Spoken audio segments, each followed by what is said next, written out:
인사합시다. 사랑합니다. 사랑합니다. 축복합니다. 축복합니다. 오늘 이 말씀 중심에서 그들처럼 기다리면 이라는 제목으로 하나님 말씀 증거하겠습니다. 이 대한민국에서 인생을 살아간다는 것이 무엇인지 돌아본 좋은 글이 있어서 소개합니다. 한 사회학자가 대한민국에서 남자로 산다는 것이 무엇인가에 대해서 써놓은 글입니다. 돌아보면 인생은 곧 기다림의 연속이었다. 일하러 나가신 아버지께서 노란 봉투나 비닐봉지에 무엇인가를 사서 돌아오시는 걸 기다렸던 꼬맹이적 기억에서 시작해서 소풍을, 운동화를, 졸업을 기다리고 빨리 어른이 되어 부모님 간섭 없이 마음대로 할 수 있는 날을 또 기다렸다. 군대에서 제대 날짜를 정말 목이 빠지게 기다렸고 복학 후엔 어서 취업이 되어서 집사람과 가정을 꾸릴 수 있기를 기다렸던 기억들 또한 사회생활과 결혼생활을 시작하고서 아이가 생기기를 기다리고 그리고는 하루하루의 퇴근을 매달 받는 월급을 그리고 몇 년씩 만의 진급을 기다리며 살아간다. 그러고 보니 그 수많은 기다림의 여정들을 지나면서 내게 남은 것은 무엇이며 지금의 기다림들은 또한 무엇들을 위한 것인지 이미 이루었고 얻었던 것들을 돌아볼 새 없이 항상 머리 꼭대기 위로만 존재하는 가치들을 얻으려 손을 뻗으며 숨가쁘게 앞만 보고 달려가는 내 모습이 얼마나 지나왔는지 주위에 무엇이 있는지를 돌아볼 새 없이 그저 기계적으로 앞만 보며 달려가도록 양 눈옆을 가려 마차를 끌게 하는 말의 그 모습과 다르지 않을 수도 있다는 생각이 들 때도 있다. 지금 난 무엇을 기다리며 살아가고 있는 것이고 그 기다림의 끝엔 무엇이 존재하고 있을까? 대한민국에서 남자로 살아간다는 것, 기다림의 연속이다. 이야기를 합니다. 어쩌면 남자뿐만 아니라 우리가 인생을 살아가는 것 자체가 어쩌면 막연한 기다림, 그것이 우리 가슴 속에는 다 있을 것이라고 생각을 합니다.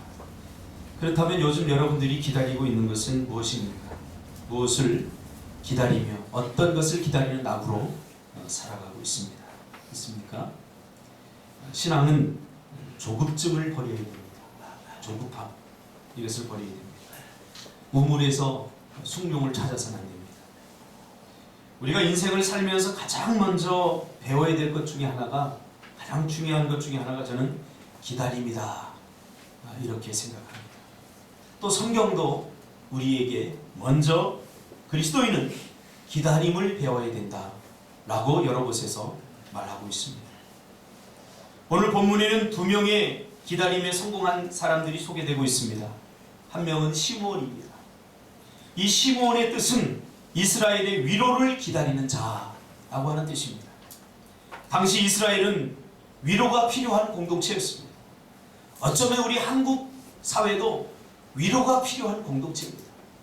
여기저기서 한들이 많아요. 세계에서 유일하게 우리나라에만 있는 병, 한병 있지 않습니까? 여인들이 가지고 있는 한병. 우리 공동체는 너무나 핍박을 많이 당하고 어려움을 많이 당해본 민족이기 때문에 지금 어려움이 많이 끝났음에도 불구하고 그 어려움의 한들이 역사적으로 우리에게까지, 우리 가슴까지 이게 전달되어 있습니다. 아리랑 같은 노래를 보면 우리가 한이 서려 있지 않습니까?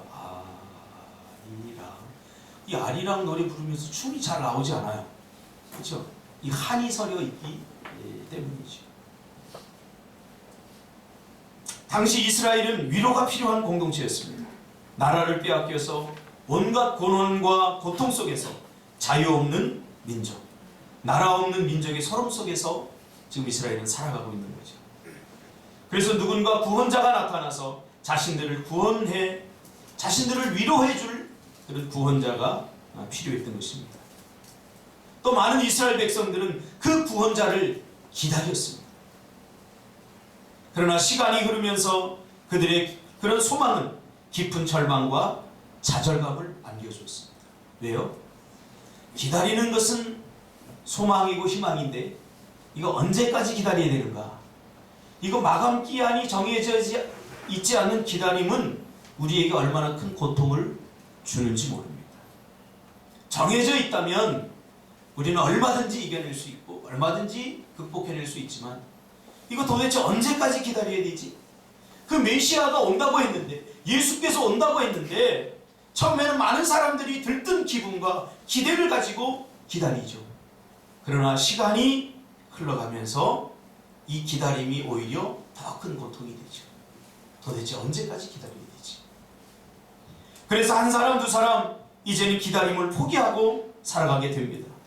구원자가 오리라고 하는 하나님의 약속을 거짓이라고 속았다고 하면서 많은 사람들이 등을 돌려버립니다. 그럼에도 불구하고 끝까지 하나님의 약속을 믿고 기다린 한 사람이 오늘 소개되고 있죠. 그 사람이 바로 시므온입니다. 26절에 보니까 시므온은 그리스도를 보기 전에는 내가 죽지 아니하리라 하는 성령의 지시를 받고는 그는 일평생 메시아를 기다리게 됩니다. 여러분, 신앙생활에서 힘들고 어려운 게 뭡니까? 하나님의 약속과 그 약속이 우리의 삶에 이루어지는 그 시간입니다. 하나님은 기도하라 그러면 주겠다고 했는데 기도 안 하는 사람은 잘 실망 안 해요. 기도 안 하는 사람이 뭘 실망하겠어? 안 했는데. 공부 안 하는 사람 실망해서 안 됩니다. 안 하니까 그 정도 성적 나오죠. 우리 막내가 시험을 받아쓰기를 요새 보는데 그전에 60점 맞아왔어. 그래서 내 앞에 당당하게 아빠 60점 맞았어. 누구 닮았는지 굉장히 뻔뻔해요.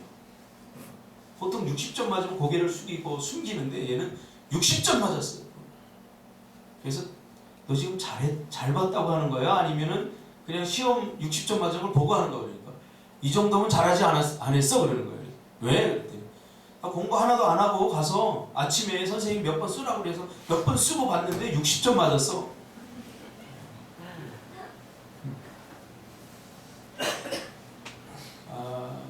자녀들에게 저는 좀 기대가 있죠. 기다림. 오늘 이 시므온은 그리스도를 보기 전에는 내가 죽지 아니하리라 하는 성령의 지시를 받고는 모든 사람들이 그 약속이 이루어지지 않음에도 불구하고 모든 사람이 등을 다 돌리고 떠날 때 그는 여전히 기다렸던 그런 사람이죠. 기도를 믿는 자는 어떤 사람이냐면 기도하면 주신다라고 하는 하나님의 약속을 끝까지 믿고 응답이 없어도 기도하는 사람이 정말 믿음이 있는 사람입니다. 응답될 때만 기도하는 사람은 누구나 할 수 있는 거예요. 하나님께서 약속하신 것들이 내 삶 속에 현실적으로 지금 당장 이루어지지 않더라도 그것을 여전히 믿어주는 것, 이것이 믿음입니다. 그래서 믿는 자들은 기다리고 인내하는 일을 잘하는 거예요. 결국 기다리지 못한다는 것, 인내하지 못한다는 것은 믿음이 없다는 사실을 반증하는 거죠. 축복은 기다린 자의 몫입니다. 하나님의 은혜는 기다린 자의 몫입니다. 성령 충만도 은사도 다 기다린 자의 몫입니다. 우리는 구해놓고는 기다리지 않습니다. 하나님 주시겠죠? 주실 것입니다. 라고 구해놓고는, 기껏 구해놓고는 기다리지 못해요. 기다리지 못해서 받지 못할 때가 많이 있습니다. 오늘 본문에 보니까 마침내 산모의 정결 이식을 위해 예루살렘을 찾은 마리아와 아기 예수님을 성령의 인도하심 가운데 시므온이 만나게 됩니다. 그가 예수를 보자 한 말이 무엇입니까? 내 눈이 주의 구원을 보았다. 눈이 있기 때문에 본 게 아닙니다. 기다렸기 때문에 본 것입니다. 여러분, 주님의 구원은 피상적이고 심리적인 구원이 아니라 눈으로 보는 구원입니다. 우리가 바라는 것들을 우리 현실 속에서 직접 보는 것, 이것이 진정한 믿음입니다. 왜 이런 고백을 했을까요? 많은 사람들이 하나님의 약속을 실제적인 것으로 보지 않았고 상징적인 것으로 보았기 오늘날 하나님의 약속은 오늘날도 이루어집니다. 많은 사람들이 그 약속을 믿고 기다렸다가 마침내 보게 되는 그런 은혜를 오늘날도 누리고 있는 거죠. 그러나 많은 사람들이 오늘날 예수를 믿으면서 이 하나님의 약속을 받아 누리지 못합니다. 왜요? 기다리지 못해서. 끝까지 기다리지 못해서. 오늘날도 예수를 믿는데 구원받은 하나님의 백성으로서 우리의 죄로 죽었던 생명을 구원받고 죄로 말미암아 깨어져 버린 축복으로부터 구원받았다는 사실을 믿지 못하고 그저 종교로서 기독교를 믿는 사람들이 얼마나 많은지 모릅니다. 이 구원이 우리에게 주어진 것은 우리가 죽어서 하늘나라에 가는 천국에 가는 구원뿐만 아니라 오늘날 우리가 살아가는 모든 삶에 있어서의 구원도 이루어졌다는 사실을 우리가 믿어야 됩니다. 여러분, 살아계신 하나님을 믿어야 구원을 경험하게 됩니다. 기도의 응답은 기도하는 자에게 하나님께서 주신다라고 하는 이 사실을 믿는 자에게 하나님께서 주시는 축복입니다. 기도해야 되는 것 압니다. 그러나 기도가 잘 안 돼요. 이렇게 핑계대지만 사실은 믿음이 없기 때문에, 믿지 못하기 때문에, 구하면 주신다는 사실을 확실히 아는 사람은 기도하지 않을 수 없어요. 우리 딸들이 학교에서 뭔가 준비물을 준비하고 수학여행 간다. 그런 거 있으면 꼭 엄마하고 아빠한테 얘기해. 엄마, 수학여행 가. 아빠, 준비물 사야 돼. 왜 그렇게 요청하겠어요? 엄마와 아빠에게 요청하면 주시기 때문이죠. 주지 않으면 구하지도 않아요. 제가 증인입니다. 제가 어릴 때 좀 어렵고 힘들게 살아서 학교에서 준비물을 준비해 오면 이 엄마한테 얘기하기가 참 곤란해요. 왜? 이게 뭐 사야 돼 엄마? 그러면 엄마가 주면 좋은데 돈 없으니까 오늘 웬만하면 그냥 가라 그래요. 이게 사주면 얼마나 좋겠어요. 그리고는 누나가 쓰는 걸 있으면 이거 갖고 가라 그래요. 나는 좀 창피해서 이거 갖고 가기 쉽지 않아요. 다 부러진 것들. 응? 갖고 가고 싶지 않았어요.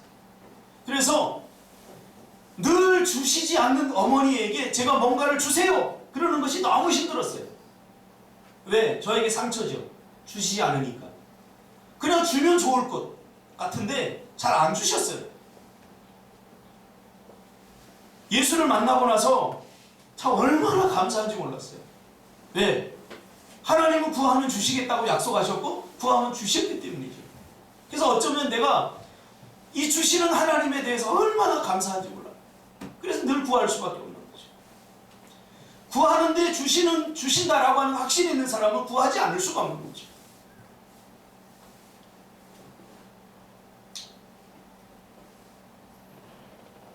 그 하나님을 믿어야 그의 약속을 끝까지 신뢰할 수 있습니다. 전도를 해보면 많은 사람들이 그런 고백을 합니다. 나 옛날에 중고등부 회장이었어. 나 옛날에 청소년 회장이었어. 나 옛날에 집사였어. 근데 지금은 그렇지 않다는 거죠. 왜 그래요? 상징만 있고 내용이 없기 때문에. 신앙에는 히스토리가 있어요. 히스토리. 내가 주님과 함께 동행하면서 받았던 은혜들. 그 히스토리가 있어요. 스토리가 있어요. 연애를 해도 여러분 스토리가 있지 않습니까? 연애를 하는데 스토리가 없는 사람은 연애가 아닙니다. 배세강 집사가 요즘 연애를 하는데요. 주일 예배만 끝나면 군산으로 내려가요. 어떨 때는 차가 끊어져도 군산에 갑니다. 이게 스토리예요. 연애를 하려면 이렇게 해야 돼요. 그러니까 스토리가 있죠. 요즘 젊은이들은 스토리가 없는 것 같아요. 피 터지는 스토리가 있어야 됩니다. 스토리가 없어요. 저도 연애할 때 보면 우리 집이 동인천이었는데 집사람이 광교동이었어요. 그때 차가 없으니까 집사람을 데려다 줍니다. 택시를 타고 데려다 주면 집사람이 내가 다시 데려다 줄게. 그래가지고 택시 거기 타고 다시 동인천까지. 그리고 여자 혼자 또 보내기가 또 그렇잖아요. 그럼 내가 다시 데려다 줄게. 그리고 또 다시 광교동까지 데려다 줍니다.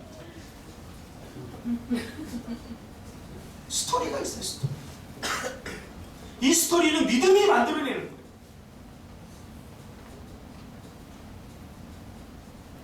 열심은 있었는데, 그래서 교회는 열심히 다녔는데 주님과의 만난 스토리가 없어요. 스토리. 왜 스토리가 없을까요? 믿음이 없기 때문에 힘들고 어려움이 오니까 교회를 다 떠나고 믿음 생활을 포기하고 신앙을 포기했다. 스토리가 있으면, 주님을 인격적으로 만난 이 스토리가 있으면 절대 주님을 떠날 수가 없는 거죠. 하나님을 신뢰하는데, 하나님을 만난 경험이 있는데 어떻게 떠날 수가 있겠어요? 여러분, 구원을 보는 실제적이고 체험적인 신앙을 가지시기를 주님의 이름으로 축복합니다. 오늘 이 시므온은 그 실제적이고 체험적인 구원을 실제적으로 눈으로 보았다라고 표현합니다. 여러분, 구원은 눈으로 보는 것입니다. 추상적인 것이 아닙니다. 신앙생활은 추상적인 것이 아니에요. 실제적인 거예요. 이제는 말로만 듣는 신앙이 아니라 내가 직접 구원을 보는 신앙이 되시기를 주님의 이름으로 축복합니다. 할렐루야. 욥기 42장 5절에 보니까 욥이 지식적이고 피상적인 신앙에서 눈으로 보는 신앙으로 거듭나면서 하는 고백이 나옵니다. 내가 주께 대하여 귀로 듣기만 하였사오나 이제는 눈으로 주를 배웠나이다. 할렐루야. 눈으로 봐야 돼요. 신앙은 글로 배우는 것이 아니라 체험하고 부지런히 구원을 눈으로 보는 것입니다. 이것이 바로 실전 신앙입니다. 우리 정우순 집사님이 늘 하는 이야기가 있어요. 사실은 우리 교회 개척 초기에 많은 청소년들이 왔었어요. 제가 청소년 사역을 하고 청년 사역을 하는 걸 아니까 우리 아이들 좀 변화됐으면 좋겠다. 애들이 좀 새로워졌으면 좋겠다. 요즘 애들 부모님 말도 안 듣지 않습니까? 뭐 어떻게 학교에서도 뭐 어떻게 할 수가 없어요. 그러니까 애들을 좀 청소년 사역을 한다니까 많은 청소년들을 둔 부모님들이 왔어요. 와서 제가 리더스쿨이라는 것을 하면서 시간관리, 목표관리, 계획관리, 비전관리, 또 직업 찾기 뭐 이런 것에 대해서 제가 강의를 하고 체계적으로 훈련을 하는 그런 시간들을 가졌습니다. 근데 시간이 좀 지나면서 부모님들이 하나둘 떠나요. 왜? 우리 아이가 잘 변화되지 않는다는 거죠. 제가 그랬어요. 우리 부모님들한테 올 때 이 리더스쿨은 학교가 아닙니다. 학원이 아닙니다. 수강료 내면 성적 좋아지는 것이 아닙니다. 반드시 부모님들이 기억해야 될 것이 있는데 기다려줘야 됩니다. 기다려줘야 아이가 변화되는 것을 마침 눈으로 볼 수 있습니다. 제가 분명히 이야기했습니다. 그런데 한 사람 두 사람 불평하기 시작합니다. 야, 수강료 내는데 왜 애가 변화가 안 되지? 시간이 지났는데도 오히려 더 문제가 많이 생기네? 그러면서 한 사람 두 사람 떠나기 시작합니다. 참 제가 정우수 집사님을 감사하는 그거예요. 제가 그랬어요. 정우수 집사님, 집사님 기다려주세요. 기다려주면 병원이가 반드시 변화될 겁니다. 정우수 집사님 미련해서 그런지 모르겠는데 잘 기다리시더라고요.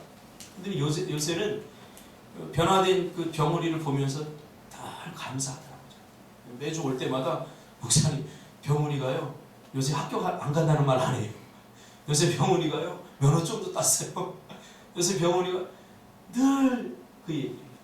마음속으로 정말 기쁜 줄 알아요. 구원은 기다린 자가 보게 돼요. 이것이 바로 실전신앙입니다. 기다려야 되는 건 아는데 기다리지 못하는 것은 실전신앙이 아닙니다. 믿음이 없기 때문에 기다리지 못합니다. 어떤 사람은 믿음은 좋은 것 같은데 작은 도전과 신앙의 여정 속에서 흔들립니다. 왜요? 신뢰하지 못합니다. 제가 즐겨 보던 예전에 프로그램이 있는데 싸움의 고수라는 프로그램입니다. 이건 뭐냐면 싸우는 거예요. 그냥 전라도 짱, 주먹짱, 인천 주먹짱 해가지고 싸움의 고수들이 나와가지고 서로 맞짱을 뜨는 거예요. 그런 프로그램이 있었는데 대한민국에 싸움 잘한다는 사람은 다 나와요.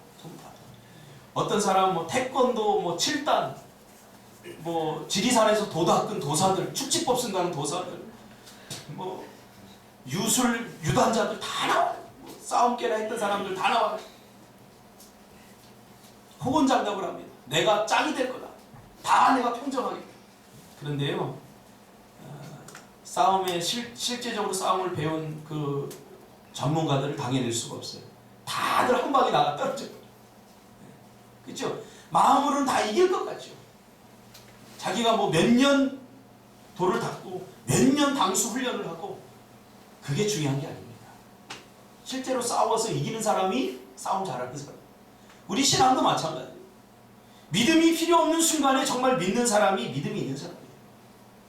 기도할 수 없는 상황에 정말 기도하는 사람이 정말 기도가 뭔지 아는 사람이에요.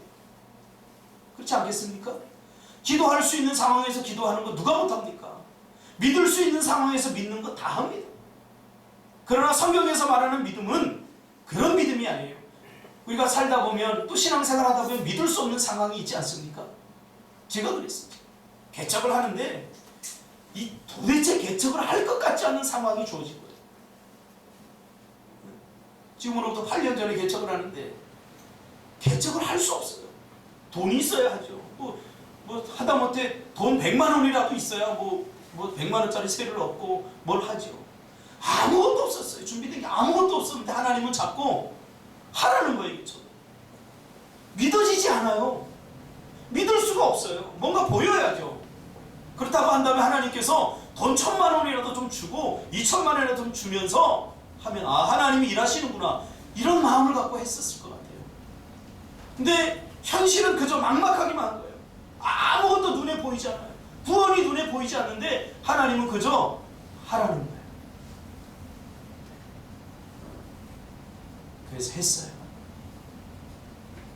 그냥 하라는 거예요. 그때는 정말 내일이 없었어요. 내일이. 그냥 오늘만 보내. 지금 here and now. 지금 여기만 보는 거예요. 하나님 하라고 하니까 하겠습니다. 그랬더니 오늘날에 이 교회가 된 거예요. 여러분, 믿음이라는 것은 그런 것 같아요. 성경에서. 현실을 보고 정확히 인식하지 못하는 사람이 누가 있겠습니까? 10명의 정탐꾼도 현실을 보고 정확히 인식했어요. 저 땅에 우리 들어가지 못해졌대요. 제가 청소년 사역을 하니까 문제를 일으키는 그 자녀들을 데리고 왔을 때 그 엄마들이 제 앞에서 막 땅을 치고 통곡하는 거 여러 번 봤어요. 이 새끼가 내가 어떻게 살았는데 지가 나한테 이럴 수 있어. 그러면서 막 한탄을 합니다. 변할 것 같지 않대요. 뭐 다 다녀봤어. 안 다녀본 게 없어. 그리고 와요. 제가 하는 얘기 있죠. 믿으면 구원을 버리라. 할렐루야. 네. 그래도 자녀를 포기하지 마세요. 믿으면 구원을 보게 됩니다. 믿으면 구원을 보게 됩니다. 오늘 두 번째로 소개되는 여인이 있죠. 안나가 소개됩니다. 이 안나는 실로 기구한 운명의 여인입니다. 그는 결혼을 했는데 신랑이 곧 죽어버립니다. 7년밖에 못 살아요. 남편과 아내가 7년밖에 살지 못했어요. 고대 근동아시아에서 결혼 풍습을 보면 보통 13살에서 14살 때 결혼을 하니까 적어도 남편이 이 여자가 20살 때쯤 죽은 거예요. 그리고 지금 이 안나의 나이는 104세 정도 됩니다. 그러니까 약 84년 동안 무엇하며 살았느냐? 전혀 쓸모없는 것 같은 메시아를 기다리며 살았다. 이 여인의 유일한 소망은 메시아를 기다리는 거였어요.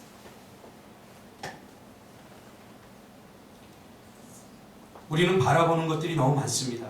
그래서 때로는 혼란스럽습니다. 히브리서 12장 2절에 보니까 믿음의 주요 온전케 하시는 주님만을 바라보라고 말합니다. 주님을 바라보면 실망할 일이 없습니다. 우리가 이룰 수 없는 꿈, 바랄 수 없는 소망, 바래도 이루어지지 않는 소망, 그렇죠? 그런 걸 갖고 있으니까 인생이 힘든 거예요. 오늘 히브리서 12장 2절에 히브리서 기자는 주님을 바라보라고 말합니다. 왜냐하면 모든 우리 인간의 소망이 어디에서 나오는지 이 히브리서 기자는 정확히 통찰하고 있는 거죠. 모든 우리 인간의 가질 수 있는 모든 희망은 예수 그리스도에게서 나옵니다. 우리가 믿고 있는, 우리가 바라는 어떤 다른 것에서 나오지 않습니다. 바로 희망은 여기서부터 시작되는 거예요. 그래서 예수를 바라봐요. 예수를 바라보지 않고 우리가 다른 것들을 바라보면 반드시 그 사람은 실망하고 절망하게 됩니다. 그러나 예수만을 바라보면 거기서부터 희망의 싹이 트기 시작합니다. 제 인생도 그랬어요. 제 인생에 무슨 희망이 있었겠어요? 아무것도 없었어요. 아버지가 저 5살 때 돌아가시고 내 식구가 호르몬이 밑에서 사는데, 무슨 남들은 인문계를 가는데 대학을 가려고 가잖아요. 저는 갈 데 없어서 갔어요. 솔직히 말하면. 뭐 저희 때는 실업계 가면 자존심 상할 것 같고 갈 데가 없어서 그냥 고등학교만 졸업하자. 그리고 인문계를 간 거예요. 솔직하시죠. 그리고 공부가 됐겠어요. 목적이 없는데. 남들은 대학 간다고 막 단어 하나에 막 대학이 갈린다고 그러는데 저는 그게 이해가 안 됐어요. 왜? 저는 대학을 갈 만한, 우리 집에서 저 등록금 대주고 대학을 치를 만한 그런 여건이 안 됐기 때문에 제가 잘 알았어요. 아니, 학교 가는데 학용품 하나도 못 사주는 사람이 그런 가정에서 무슨 대학을 보낼 수 있겠어요? 꿈도 못 꿨어요. 근데요, 고등학교 2학년 때 주님을 만나고 나니까 이 꿈이 생기더라고요. 거기서 희망이 생기더라고요. 나도 대학 갈 수 있다. 나도 하면 되겠다. 주님이 도와주시면 나도 뭐든지 할 수 있겠다. 이런 생각이 드는 거예요. 그때부터 내 인생에 희망이 생기기 시작합니다. 예수를 만나니까 이 예수에게서 희망이 생기기 시작합니다. 여러분, 예수 만나기를 바랍니다. 아멘. 기다려야 돼요.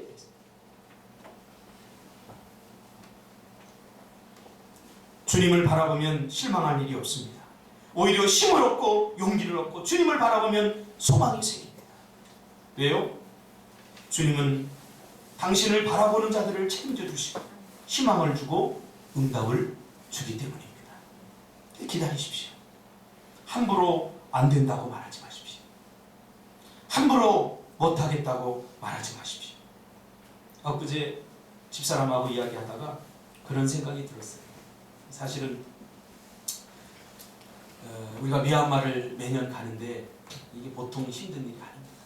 어제도 상진 집사하고 이야기를 하는데 이 재정적인 문제부터 시작해서 참 힘들어요. 우리 같은 작은 교회가 거의 3분의 2 이상이 매년마다 미얀마를 간다는 게 이게 보통 일이 아닙니다. 이번에는 집사람도 좀 데리고 가야 되겠다. 그래서 집사람도 신청을 하고, 왜냐하면 그 미얀마 선교 현장을 보여주고 싶었어요. 거기서 어떤 일들이 일어나는지, 얼마나 하나님의 큰 은혜가 있는지, 왜 제가 좋은 것을 먹고 나면 사랑하는 사람에게 좋은 것을 먹이고 싶듯이 그 은혜의 현장을 보여주고 싶었어요. 근데 늘 우리 두 꼬맹이 이놈들 때문에 못 가는 거예요. 늘 미안했어요. 죄책감이 들고. 우리는 가서 이런 놀라운 은혜의 현장을 경험하고 체험하는데 집사람은 늘 경험하지 못해 제가 안타까웠어요. 그래서 이번에는 무슨 일이 있어도 꼭 데리고 가야 되겠다. 그런데 역시나 또 문제에 부닥쳤어요. 저희 큰 누님이 작년에는 봐줬는데 못 봐주겠다는 거예요. 저희들은 당연하게 믿고 있는 거예요. 그러니까 집사람이 당장 하는 얘기가 나는 이번에도 못 가겠네. 그러는 거예요. 근데 그 말이 굉장히 가슴에 와닿아요. 이게 참 너무, 왜냐하면 정말 못 가요. 누님이 봐주지 않으면, 그 두 아이를 봐주지 않으면 못 가요. 근데 하나님이 어떤 마음을 주시냐면, 제가 목회를 8년 동안 하면서 정말 여기까지 온 것은 주님의 은혜입니다. 월세를 6개월, 1년 이상 못 내고 시달릴 때가 한두 번이야. 이 교회를 내가 정말 유지할 수 있겠나? 단 하루도 변할 날이 없이 지금 8년까지 왔는데, 못할 수 있는 상황, 할 수 없는 상황이었는데 저는 할 수밖에 없었어요. 왜? 이 청년들이 시퍼런 눈으로 저만 쳐다보고 있는 거예요. 어른들은 다 나 하나밖에 없어요. 나 하나밖에. 그러니까 얘네들이 전부 다 나를 쳐다보고 나에게 뭔가 나오겠지 하고 바라보는데, 내가 못합니다 라고 말하면 저 아이들이 얼마나 실망할까. 그때마다 저는 못합니다를 못하겠는 거예요. 못할 수밖에 없는 상황에서 못합니다를 못하겠는 거예요. 그래서 못할 수 있는 상황에서 못합니다 말하는 사람들이 전 너무 부러웠어요. 할 수 없는 상황에서 할 수 없습니다 라고 말하는 사람들이 너무 부러운 거예요. 나는 할 수 없어도 못할 수가 없었기 때문에, 해야 되기 때문에, 할 수밖에 없었기 때문에 그게 힘든 거예요. 그래서 집사람에게 제가 좀 서운한 말을 했어요. 당신 참 좋겠다. 할 수 없기 때문에, 할 수 없는 상황에서 나 못해 이렇게 말할 수 있어서 당신은 참 좋겠다. 그런 말 하면 안 되는데 제가 그런 말 이야기를 했어요. 그러면서 여보 괜찮아, 할 수 있어. 기도하면 하나님께 주실 거야. 기도하면 하나님께서 못할 수 있는 상황에서도 할 수 있는 상황으로 하나님께서 만들어주실 거야. 못할 수 있는 상황에서 못합니다. 누가 못합니까? 다 합니다. 그러나 신앙생활은 못할 수 있는 상황에서도 포기하지 말아야 되는 일들이 얼마나 많습니까? 눈에는 뻔히 못할 상황, 안 될 상황, 눈에는 보이는데 못합니다. 이거 이렇게 말하지 못하는 사람의 심정도 좀 헤아려줘야 돼요. 그래서 저는 리더십들을 훈련할 때 항상 그래요. 리더는 못합니다, 안 합니다. 이 말 절대 해서는 안 된다. 여러분 대통령이 딱 뽑아놨는데 대통령 왜 뽑았어? 나 정말 하기 힘듭니다. 그러면 국민들이 좌절하는 거예요. 못할 상황이 와도 대통령은 여러분 힘 모아서 우리 한번 합시다 이렇게 해야 되는 거예요. 그게 리더십 아닙니까? 이것이 리더가 갖춰야 될 첫 번째 자격이라고 저는 생각합니다. 부모가 아무리 힘들어도 야 부모짓 못하겠다 이러면 부모 자격 없는 거예요. 부모는 아무리 힘들어도 부모됨을 포기하지 않아야 돼요. 끝까지 자녀를 포기하지 말아야 돼요. 이게 부모됨입니다. 성도도 마찬가지예요. 요즘 신앙생활하기 얼마나 힘듭니까? 힘들어요, 신앙생활. 저는 정말 여러분들을 존경합니다. 제가 목회를 해보니까요, 목사가 신앙생활하기 제일 쉬워요. 입 빨린 소리 아닙니다. 제가 만약에 평신도라면 여러분같이 이렇게 헌신 못해요. 그 아니까 하나님이 나를 목회자로 세우시고, 정말 솔직한 고백입니다. 우리 청년들 보면서 저는 정말 감동합니다. 누가 선교 가겠다고 직장에 사표를 냅니까? 할 수 있습니다. 전 못합니다. 할 수 있는 상황에서 누가 못하겠냐 말이에요. 그러나 믿음이라는 것은 할 수 없는 상황에서도 여전히 바라는 거예요. 믿음은 바라는 거예요. 자꾸 바라는 거예요. 오늘 안나의 위대함이 바로 여기 있습니다. 안나는 84년 동안 자그마치 바라는 일을 포기하지 않았어요. 1년이 지나고 2년이 지나고 3년이 지나고 4년까지 누구나 할 수 있죠. 그러나 10년이 지나고 20년이 지나도 변하지 않는 그 상황과 그 사람들과 그 환경을 보면서 그래도 여전히 포기하지 않는 것은 이건 정말 믿음이고 하나님이 우리에게 주신 소망입니다. 할렐루야. 그러므로 기다림은 하나님의 은혜입니다. 은혜를 경험하고 기적을 체험하려면 무엇보다 기다려야 됩니다. 우리 기다림의 영성을 배워야 됩니다. 잘 기다리지 못해요. 제가 목회를 하면서 배운 게 있는데 기다리는 거 배웠어요. 우리 박정주 집사님 저를 잘 알아요. 제가 얼마나 다이나믹하고 얼마나 기다리지 못하고 앞서 나가서 다 행하는지. 저 기다리지 못해. 그냥 지금도 그런 게 있어요. 뭐 하면 하자 그러고 바로 해버려요. 목회를 하면서 기다리는 거 배웠어요. 일본 사람들이 제일 중요하게 여기는 교육 중에 하나가 기다리는 교육이에요. 동경대 같은 경우 세계 세 번째 손가락에는 동경대 같은 경우는 평균 7수를 해야 들어간다고 합니다. 몇 수? 7수. 근데 우리는 한 번에 들어가지 못하면 대학을 인생 실패자, 낙오자로 얘기해요. 한 번에 하지 못해요. 괜찮습니다. 한 번에 못해도 괜찮아요. 될 때까지 하면 돼요. 성경은 1등을 우리에게 요구하지 않잖아요. 달리기를 하는 모든 자에게 하나님 면류관을 주시잖아요. 여러분 우리 인생에 무엇이 성공입니까? 정말 80평 아파트 사야 성공입니까? 100억 정도 벌어야 성공입니까? 그걸 누가 성공이라고 말할 수 있겠습니까? 행복하지 못합니다. 진정한 행복은, 진정한 성공은 내가 큰 뭔가를 이루지 못하고 뭔가 큰 것 해내지 못해도 지금 여전히 나와 주님과 함께 동행하고 있다면, 지금 내가 신앙생활 잘하고, 이게 성공이에요.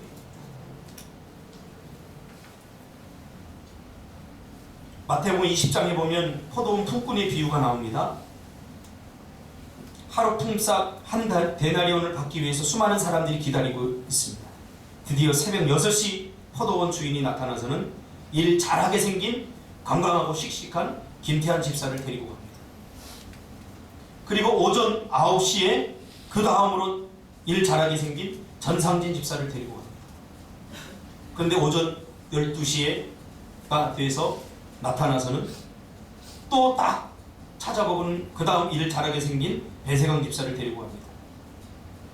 그날따라 일들이 많았던 것 같습니다. 보통 12시가 넘으면 특별한 일이 아니면 일꾼을 쓰지 않습니다. 그리고 일을 한다고 해도 하루 품삯이 다 주어지지 않기 때문에 보통 집으로 다 돌아갑니다. 이것이 상식입니다. 그런데 왠지 3시까지 밀어난 놈이 있어요. 3시까지 되었는데도 여전히 기다립니다. 그리고 와서는 뽑아갑니다. 그런데 불행한 것은 그때도 이 사람은 뽑히지 못했어요. 3시. 그럼 일할 시간이 지금 한두 시간밖에 남지 않았어요. 그럼 집에 가야 됩니다. 이제는 누가 봐도 소망이 없고 희망이 없습니다. 보통 6시까지가 노동할 수 있는 시간이죠. 누가 봐도 이제 일을 할 것을 뽑으러 온 사람은 없을 것이라 하고 생각이 듭니다. 그러나 5시에 대해서 이 사람 주인이 나타나서는 마지막 남은 그를 뽑아갑니다. 미륵 곰탱이 같은 거. 그리고 1시간 일하죠. 아침 일찍 뽑아간 사람은 거의 10시간 이상을 일하죠. 자, 근데 품삯을 주는 데서 문제가 발생합니다. 10시간 일한 사람과 1시간 일한 사람 똑같이 한 달에 10원씩을 줍니다. 그때 공평하지 못하다고 10시간 일한 사람이 따집니다. 나는 10시간 일했는데 저 사람과 내 품삯이 같으면 안 되지 않습니까? 하고 따집니다. 여러분, 여기에 하나님의 은혜의 법칙이 숨겨져 있습니다. 생각해 보세요. 6시에 온 사람은 거의 12시간을 일했습니다. 그런데 겨우 1시간 일한 사람과 똑같이 품삯을 주니까 열받는 일이죠. 주님은 뭐라고 합니까? 나중에 온 사람에게 같이 주는, 너희와 똑같이 주는 것이 내 뜻이라, 이렇게 이야기합니다. 여러분, 기다리는 자가 가장 견디기 힘든 것이 무엇인지 압니까? 열등감입니다. 저 사람들은 힘이 좋아서 다 뽑혀가는데 나는 못 뽑혀가네. 열등감 많은 사람들이 자주 포기를 합니다. 다른 사람들은 잘만 되는데, 뭘 가게를 열면 툭 하면 잘 되는데, 다른 사람은 공부를 못해도 학교 다닐 때 공부를 못했는데 저 좋은 신랑 만나서 저렇게 잘 사는데, 이런 생각이 들면요, 뭐 하고 싶은 마음이 별로 안 들어요.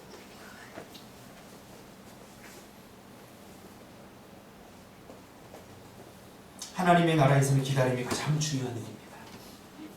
비록 주인은 그가 1시간밖에 일하지 않았지만 나머지 11시간을 몫으로 쳐줘. 일하는 거. 그게 무슨 몫이냐? 기다림의 몫입니다. 기다리는 것도 일이에요. 하나님 나라에서. 차라리 일하는 게 편하죠. 기다리라고 얼마나 애간장이 탔을까요? 그래, 나는 뭐 이렇게 왜소하고, 나는 키도 작고, 나는 일을 잘할 것 같지 않으니까 나를 뽑아가지 않는구나. 그리고 얼마나 열등감이 있었을까요? 그럼 하고 싶은 일이 오죠. 그러나 끝까지 기다려. 이게 하나님의 은혜의 법칙입니다. 하나님은 중심을 보십니다. 최선을 다하고도 주변 사람들이 알아주지 않았다고 실망하지 마세요. 내 인생에 이룬 것이 이것밖에 없다고 낙심하지 마세요. 하나님은 다 보고 계시고 다 알고 계시고 그것을 값으로 다 쳐줍니다. 얼마나 많은 사람들이 응답의 문턱에서 축복의 문턱에서 좌절합니까? 하나님의 축복은 약속의 형태로 주어졌기 때문에 기다려야 됩니다. 기다리시길 바랍니다. 자녀도 기다리면 변화됩니다. 내 지금 환경, 변할 것 같지 않은 이 환경도 기다리면 반드시 변화됩니다. 할렐루야. 기다리시길 바랍니다. 기도하겠습니다. 살아온 날들이 지나갑니다. 산다는 것, 사는